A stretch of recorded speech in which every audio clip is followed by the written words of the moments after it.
Com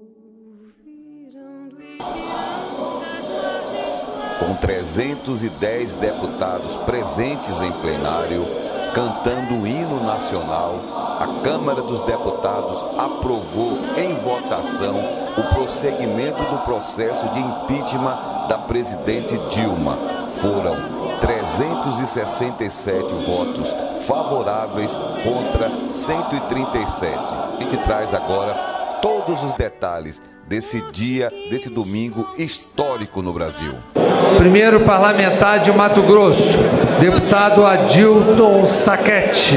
Minha família, em especial pela minha mulher, que nesse momento luta pela vida, é sim.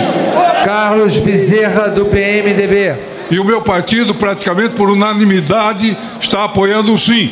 Portanto, o meu voto é sim.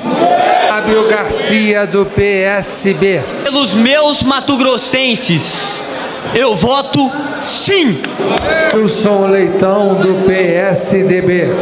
Voto sim pelo Brasil. Professor Vitório Galli, do PSC. O meu voto é sim. Deputado Ságuas Moraes, do PT. Pela democracia e contra o golpe, meu voto é não. Deputado Tampinha, do PSD. Voto sim, senhor presidente. Deputado Valtemir Pereira, do PMDB. Meu voto é não ao impeachment. Depois de acompanhar a votação da bancada de Mato Grosso, nós viemos para a Praça 8 de Abril. Aqui foi montado um telão para a população acompanhar voto a voto. A cada voto do sim era uma comemoração.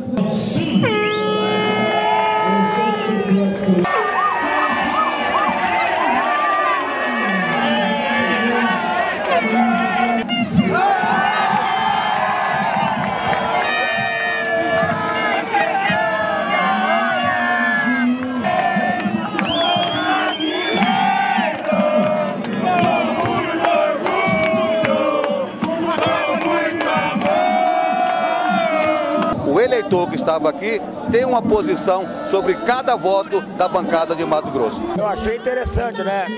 Teve um deles que acabou saindo do muro, o Carlos Bezerra acabou valorizando o povo mato-grossense que elegeu ele.